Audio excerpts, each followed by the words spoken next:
Oh, something good tonight. Make me forget about you for now.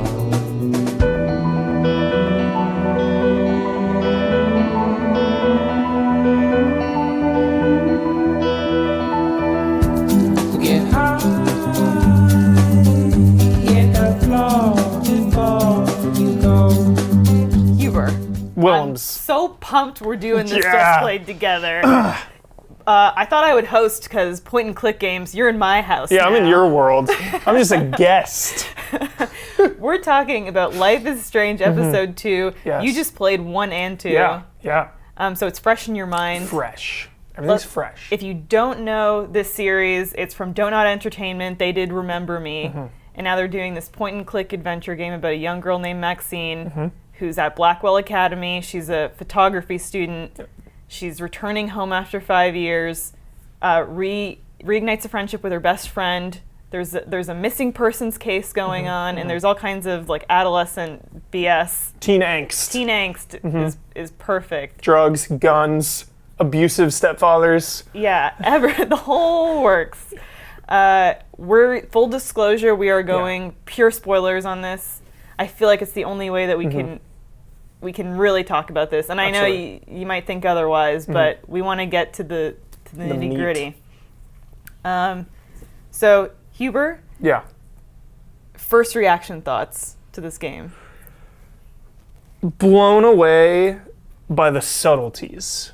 Okay, so first, I love saving these moments. I refuse to talk about Just Played's in the office. I wait for this moment. I want to know, did Kate jump or did you save her? At the end of episode 2, Kate Marsh is at the top of the girls' dormitory and she's going to jump. I couldn't save her. She jumped on yours. I tried to save her. I saved her.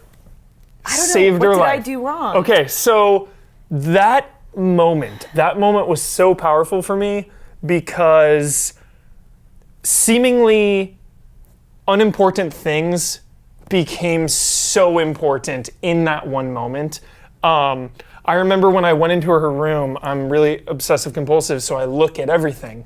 And I remember there was a card on the table, and there were two cards actually. One was from like her aunt denouncing her, like you have disgraced your family, you have abandoned your religion. And then there was a note from her father that was like so supportive. He said, "Yo, I'll always have your back, whatever you do." So at the end, when she says, "Nobody loves me," I remember that note, and I was like, "Your father loves you, do it for your father." And she's just like, "You're right. He's always there for me." And she stepped down, and I just got chills in that moment. That's where I messed up because I thought I had her, and then I said, "Think of your mother," and then she said, "My mother hates me. My mother wants to see me fry in hell." And I thought, "Oh God, rewind!" But you can't rewind at that point because Maxine has started having nosebleeds every time she tries to rewind. Something's clearly affecting her. She can't.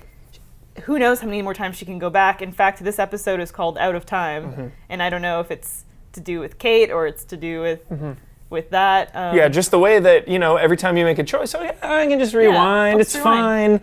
And then right at the most critical moment, they take your power away. Yeah. And it's so intense. And I'm curious whether the power will diminish more and more in future episodes because I feel like that's been a big draw of the game is it's something different to do with a point and click. You have this other mechanic. Do you think that we're still going to have it? I don't know. I think things are going to progressively get more out of control. There's so much speculation at this point, but it's like, how much can she change? If she starts changing things too much, how is that going to affect the future? Because right now it's simple and innocent. It's like, oh, tell me what I have in my pockets. Yeah. Or tell me what's about to happen 3 seconds from now.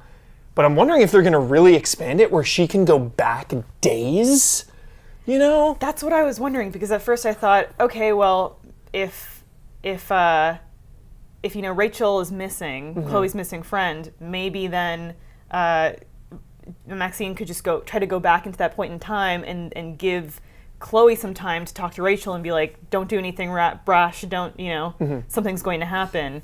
But I don't know what her limitations are. Now it's looking like, there are going to be some severe limitations on her power.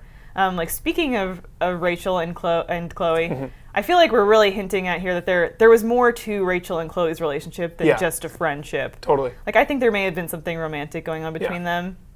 I don't necessarily think that there will be romantic feelings between Max and Chloe. I'm all about Warren. Team Warren. Warren, he's the underdog. He's going to be the ducky that's just, like, cruising. I feel bad because I feel like Max in the game has this kind of nonchalance toward Warren. He's kind of the friend that she falls back on, but doesn't necessarily care about. Yeah. And me playing the game. I'm just like pushing that. Well, no, playing the game, I feel like, Warren's calling. I'll talk to him later. He wants me to meet him in the science room. I'll see him later. I feel really bad. Yeah. But you're all about Warren. I'm all about him. He came in, he took a beating for her. He did. He clearly has feelings. He does. And did you have the little moment with them where she could, like, put her head on? Yeah. Yeah.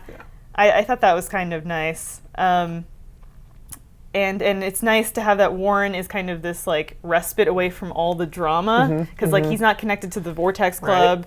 Right. He's just sort of doing his own thing. He's a good, happy-go-lucky guy. Do you think that everything's going to culminate with this, like, Vortex Club style carry? Oh, it's so funny you talk about that, because I love how they tell you at the end of each episode how many people did what. Yeah. And it was like, you did not gain access to the Vortex Club. I didn't either. Because I was like, I don't care about you, stupid parties, pretentious, whatever. But then I was thinking, wait a minute. Veronica Mars totally would have accepted the invitation, gone undercover to the club and busted them. You know, I didn't have my Veronica Mars thinking hat on, so now, you know, I felt like I could have got answers there. I'm wondering how much things can change. You know, if you can actually miss out on going to an entire event or not. Yeah. That'll be interesting. Yeah, because I actually didn't get access to it either, and I'm curious as to whether the Vortex Club is just this big red herring that they're setting up for something much darker. Yeah. Because all signs point to, like, oh, you know, Nathan Prescott, he's drugging girls and making them do things against their will, but and then there's Frank the drug dealer. But I sort of feel like there might be this red herring. What was your relationship with David like this episode? Because I saw, like, a softer side of him, a more humanized side. Totally. I thought the same thing. I was like, okay, this guy can't be the villain. He's got ulterior motives in a good way. Yeah. You know? I think he's a little bit like distressed from his, like, PTSD or whatever. Yeah. And they were setting him up as that red herring in that first episode. Something that I love, and I don't know how you feel about it, feels super, like, Twin Peaks-ish to me, is at the end when they do the montages, and you see, like, there's the principal in his office thinking, or the mother at the cafe, and I'm waiting for that moment when they really reveal something to us in that end montage. Absolutely. It's like Pretty Little Liars. They keep, like, doing images of, like, oh, this is sketch, but we don't know anything about it. Yeah, it's just this, like, this snapshot. Yeah. And I like that, though, too, because it's building the world. Oh, totally. You've only been in a couple places, but this town feels so real. It feels like you're a part of it. It feels lived in. Like, at the end of the first episode, when it did the montage and you saw the diner, you thought, oh, we're gonna hit up the diner next time. There were characters that we kind of saw at the end of episode 2 that I was like, oh, I don't even know who those men are. Yeah. But I guess we're gonna. It's a nice little preview. Yeah. You and I have talked about this before, but the way that the release is set up for the 5 episodes, the 5th one is probably going to time out around Halloween. I hope so. I love that theory. I hope so, Elise. I hope so. I hope so. They're all around the school. There are Halloween posters. Yeah. So maybe we'll see something in the next episode. Yeah. My overarching feeling about this game is that it's gonna tie in that Halloween theme, and it's gonna be great. There'll be some party with the Vortex Club or the dance. Carrie. That's a funny reference. I didn't even think of that. Just give me some Carrie moment. Oh, I hope not. You've talked about how maybe Rachel Amber is caught in the... Yeah, that's my theory, is that Rachel had the time powers as well, and maybe meddled too much, and is now caught in, you know, some insidious further action or some crazy other dimension. I think you might be right. I don't know how far this is going to go. There's a storm coming. Yeah. Can you imagine if Rachel was just dead? That'd be depressing. My biggest takeaway from this game is that small acts of kindness can mean everything to someone. Yeah, again, like just checking the note on the table And just little things like answering the phone or not. Yeah, I answered the phone Yeah, for Kate. of course. Yeah, Chloe, calm down. Answering the phone, you know? Someone needs me. I know. I mean, Chloe probably felt really bad about that later. Yeah. Anyways, I'm really enjoying it, and I hope we can talk about the next episode together. Absolutely. Looking forward to Me too. it. Can't I wait. used to binge things and not play them until they were all out.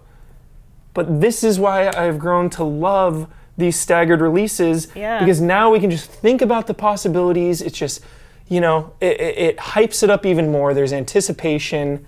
And it just, the more I think about it, the more I love it, the more the world is tangible and real. Can't wait. Me too. Thanks for talking about it. Yeah. How are you doing? I'm here. Thanks again for standing up for me yesterday. I needed that.